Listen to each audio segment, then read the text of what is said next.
राजू श्रीवास्तव अजर अमर अविनाशी शाश्वत और अनंत हैं। वह एक दिन जन्मे जरूर और फिर एक दिन दुनिया से रुखसत भी हो गए, पर ये कैलेंडर की तारीख मात्र है। उन्होंने जिस तरह जीवन जिया, जिस तरह लोगों को हंसाया, वह एक मिसाल है। वह एक हंसी का खजाना छोड़कर गए हैं जो सृष्टि के वजूद तक हमेशा गूंजता रहेगा। उनके जीवन सफर से जुड़ी हर चीज एक धरोहर है। उनसे जुड़ा हर व्यक्ति अनमोल है। 25 दिसंबर को उनका जन्मदिन है। इस बार वह सशरीर हमारे बीच नहीं होंगे। यह गहरे आघात के समान है। यह बहुत से लोगों को रुला भी सकता है, पर जीवन इसी का नाम है। आइए उनसे जुड़े कुछ अनछुए पहलुओं से रूबरू होने का प्रयास करते हैं। सुप्रसिद्ध हास्य कलाकार राजू श्रीवास्तव का जन्म 25 दिसंबर 1963 को कानपुर के किदवई नगर में हुआ था। वह बेहद साधारण परिवार से थे। उनके पिता का नाम रमेश चंद्र श्रीवास्तव और माता का नाम सरस्वती था। पिता रमेश चंद्र श्रीवास्तव को बलई काका भी कहा जाता था। वह कानपुर कचहरी में पेशकार थे। बलई काका को कविता पाठ करने का बहुत शौक था। नौकरी की वजह से बलई काका कविता पाठ करने के लिए कानपुर से दूर नहीं जा सके। इसी वजह से राजू श्रीवास्तव कभी नौकरी के बंधन में नहीं बंधे। माता सरस्वती श्रीवास्तव बेहद सख्त मिजाज की थी। उन्हें राजू श्रीवास्तव का फिल्में देखना बिल्कुल नहीं पसंद था। वह हमेशा पढ़ाई पर फोकस करने के लिए जोर देती, पर राजू श्रीवास्तव तो अमिताभ बच्चन का भूत ही सवार हो गया था। वह पूजा के स्थान पर अमिताभ बच्चन की तस्वीर रखते थे। बताते हैं एक बार स्कूल के दिनों में राजू श्रीवास्तव को कानपुर में रात को एक कार्यक्रम में जाना था। वह बात माँ सरस्वती देवी को पता चल गई। उन्होंने घर के मुख्य द्वार पर ताला डाल दिया, पर राजू भैया के जुनून पर कोई लगाम नहीं लगा सकता था। सूरज डूबने पर जैसे ही अंधेरा हुआ, राजू श्रीवास्तव छत के रास्ते पेड़ पर चढ़कर निकल गए। सुबह लौटने पर जब उनकी एंट्री घर पर नहीं हुई, तो वह पैतृक गांव उन्नाव के मंगरैल चले गए। वह कुछ दिन रुकने के बाद मुंबई के लिए ट्रेन पर बैठ गए। राजू श्रीवास्तव का ननिहाल उन्नाव के बेहटा ससान में है, जहां से उन्हें बेहद लगाव था। वह स्कूल में गर्मियों की छुट्टी के दौरान ननिहाल आ जाते और खूब मस्ती करते। उन्हें आम के बाग में खेलना बेहद पसंद था। ननिहाल में पिता बलई काका और माता सरस्वती की संगमरमर की मूर्ति स्थापित है, जिसके नीचे सभी भाइयों के नाम लिखे हैं। ननिहाल में अब सगे मामा बचे नहीं, इसलिए उनका घर आधे से अधिक गिर चुका है।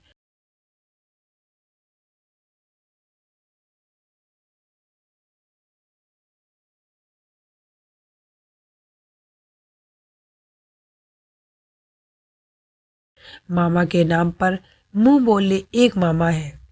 मतलब राजू ये श्रीवास्तव यही उनका मेहमान है। बचपन में यहीं आते थे, बागों में आम खाते थे, यहाँ रहते थे और उसके बाद जब वहाँ बम्बे चले गए तो हर साल आते थे, 1-2 बार। अभी आए थे मेरे पिताजी की जब वो मूर्ति में स्थापना में। और तब से नहीं आ पाते हैं। कानपुर जब आए तो कानपुर आते हैं अक्सर। तो सगे मामा है कि मतलब नहीं, परिवार के हैं। पारिवारिक हाँ, परिवार के मामा। ननिहाल से 3 किलोमीटर दूर उन्नाव में ही पैतृक गांव मंगरायर है, जहां पर उनके सगे चाचा वेद विक्रम श्रीवास्तव रह रहे हैं। साथ ही गांव में परिवार के कई लोग रह रहे हैं। पैतृक घर भी गिरने के करीब है। यहां उनके चाचा वेद विक्रम से हमारी मुलाकात हुई। राजू श्रीवास्तव जी यहाँ पे ही पैदा हुए और यहीं पे बचपन की कुछ यादें होंगी आपसे जुड़ी हुई। आप चाचा चाचा कहते थे वो। हाँ, बचपन में तो एक्चुअली जो है ना, जी चूँकि छोटे बच्चे जैसे रहते हैं उस तरह से हमेशा रहते रहे। पूरा परिवार सब लोग एक साथ रहते रहे। बाद में फिर अपना जो है शिक्षा में चूँकि फिर कानपुर में जो है चले गए। राजू श्रीवास्तव जी कितनी उम्र थी जब बलई काका यहाँ से कानपुर शिफ्ट हो गए? दरअसल कानपुर शिफ्ट होने का 2 कारण था कि वो मेरे गांव में उस समय 5वीं तक स्कूल था जी ब्रिटिश काल में। जी और उस समय फिर 8वीं की पढ़ाई फिर वहाँ किया जाके फिर हाई स्कूल। मंगरार में भी शिव जी का एक मंदिर है जहां पर राजेश श्रीवास्तव ने पहली बार मंच संभाला था। दरअसल बलई काका यहाँ हर शिवरात्रि को कविता पाठ करते थे, जहां एक बार उन्होंने राजू श्रीवास्तव को भी बोलने का मौका दिया, जहां से फिर राजेश श्रीवास्तव ने पीछे मुड़कर नहीं देखा। राजेश श्रीवास्तव आम आदमी और रोजमर्रा की छोटी छोटी घटनाओं पर मिमिक्री किया करते, इसी वजह से वह हर दिल अजीज हो गए। क्या क्या कहते थे? मौसी कहते हैं। अच्छा, क्योंकि यहाँ पे तो ननियाल तो कोई मामा है, कोई मौसी है, हाँ, कोई मामा है, और- कोई मौसी है, तो उनकी कोई जो नानी है, हाँ, कोई नानी है। अच्छा, जब तबीयत खराब होने की जानकारी मिली तो कैसा, मतलब यहाँ पे कैसा माहौल था, मतलब कितना दुख? बहुत दुखी हुआ है। जब से तबीयत खराब हुई है तब से सुना है तो बहुत तबीयत वो जो दुखी हो गया है। अच्छा, वह प्राइमरी स्कूल से लोगों को हंसाने लगे थे।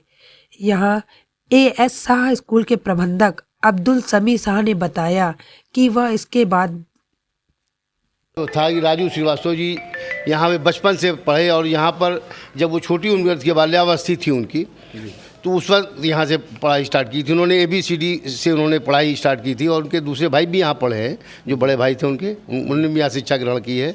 चूँकि उनके यहाँ हमारा गांव था, गांव के नाते से इसके अलावा कोई दूसरा स्कूल यहाँ पे नहीं था। अच्छा, राजू आपकी जो डेट ऑफ बर्थ है वो कितनी है? मेरी डेट ऑफ बर्थ है 8/7/1952 1952। जी। और मैं जब हाई स्कूल कर रहा था हाँ हाँ। उस वक्त मैं यहाँ के बच्चों, चूँकि मेरा विश्वविद्यालय था, पिताजी देखते थे, मेरे नाम से ही विद्यालय ये शाह विद्यालय नाम है और मेरा नाम पूरा अब्दुल समी शाह है। तो मैं भी यहाँ चूँकि बच्चों को पढ़ाता भी था और पढ़ता भी था, समझे। तो इसी लिए राजू श्रीवास्तव को मैंने ही पढ़ाया और उसके अंदर इतना टैलेंट था कि जब वो यहाँ पे ABCD की पढ़ते थे, जब 6-7 साल की उम्र में, तो चाचा 1-2 में जब यहाँ उन्होंने शिक्षा ग्रहण की है, तो जब यहाँ पढ़ते थे तो यहाँ उनका एक नाटक भी हुआ करता था। वो कभी कभी जो है बच्चों के साथ मोटरसाइकिल तरह के दौड़ा हिर हिर करके जो दौड़ाते थे, हाँ, और बच्चों के साथ दौड़ते थे, हाँ, हिर करके। तो एक टैलेंट था उसके अंदर बच्चे को। उसके बाद फिर बड़े होकर के दूसरे स्कूल में गए। इसके बाद बड़े हुए तो कानपुर के सुभाष इंटर कॉलेज में कक्षा 6 से प्रवेश ले लिया।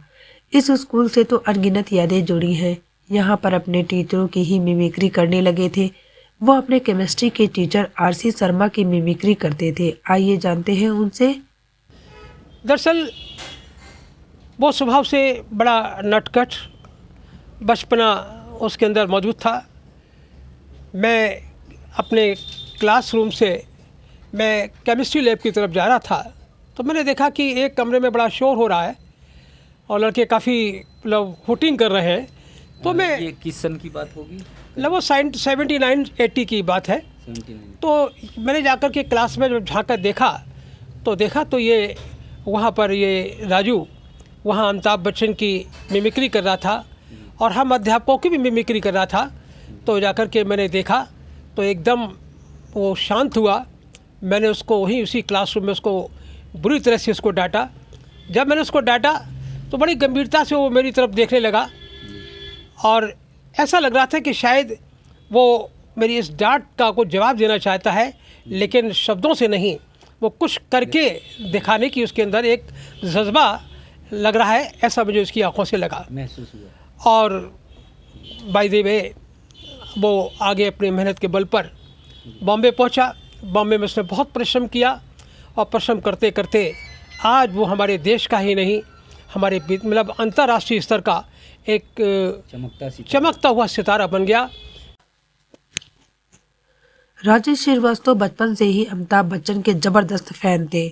12वीं की परीक्षा पास करते करते उनमें फिल्मों का जुनून सिर चढ़कर बोलने लगा था। 1982 में वह अपने मित्र संजय कपूर के साथ हीरो बनने के लिए मुंबई बगैर बताए चले गए। मुंबई में कई दिनों तक भूखे रहे, पर कानपुर उस समय तक नहीं लौटे जब तक कि फिल्म इंडस्ट्री में अपनी जगह नहीं स्थापित कर ली। मित्र संजय कपूर बताते हैं, हम लोग को किसी ने कहा था कि सुबह मॉर्निंग वॉक में जुहू बीच में बड़े बड़े स्टार आते हैं, तो यदि आप लोग को उनको मिलना है, देखना है, तो सुबह आप 6 बजे जुहू बीच पहुँचिए। तो हम लोग जुहू बीच गए थे, तो हम लोग को वहाँ पे दारा सिंह जॉगिंग करते हुए नज़र आए थे और संजय इनका ऋतिक रोशन के पापा राकेश रोशन और ऋतिक रोशन के ससुर संजय खान, फिरोज़ खान के छोटे भाई, ये सब वहाँ पे टहलते हुए नज़र आते थे। तो हम लोग उनको देख के बड़े ही उत्साहित होते थे कि, और फिर उसके बाद हम लोग उनसे मुलाकात करते थे, बातचीत करते थे।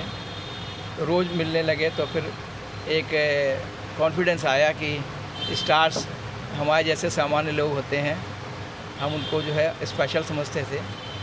धीरे धीरे फिर हम लोग के अंदर हिचक ख़त्म होती गई और हम लोग बेहिचक एंट्री करने लगे स्टूडियो में और जगह जगह। और फिर 10 अगस्त को वह मनहूस दिन आ गया जब राजू श्रीवास्तव को दिल्ली में ट्रेडमिल पर एक्सरसाइज करते हुए दिल का दौरा पड़ा। उन्हें तत्काल एम्स में भर्ती कराया गया। 43 दिन तक मौत से लड़ते रहे और फिर 21 सितंबर को जिंदगी की जंग हार गए। जीवन भर हंसाने वाला सभी को रुलाकर चला गया। 21 सितंबर को कुदरत भी रो दिए। उस दिन कानपुर, दिल्ली समेत देश के तमाम हिस्सों में दिन भर भीषण बारिश होती आज रही। कानपुर ही नहीं, पूरा देश शोक में डूबा हुआ है। जो लोगों को हंसाने वाला, जो दुनिया को हंसाने वाला, गुदगुदाने वाला हमेशा हमेशा के लिए शांत हो गया। हमेशा हमेशा के लिए नींद के आगोश में ऐसे सोया कि वो अब कभी नहीं जागेगा। किसी को भी ये भरोसा नहीं था कि राजू श्रीवास्तव एम्स से लौट कर नहीं आएंगे। जिस प्रकार से उन्होंने 42 दिनों तक ज़िंदगी और मौत की जंग लड़ी, तो हर किसी को ये उम्मीद होने लगी थी कि राजू श्रीवास्तव लौट कर आएंगे, राजू श्रीवास्तव ज़िंदगी की जंग जीतेंगे। मगर जब आज सुबह लोगों ने उनके मौत की खबर सुनी, टीवी चैनलों पर देखना शुरू किया, तो हर किसी की आंखें नम हो गई, हर किसी की आंखें भर आईं।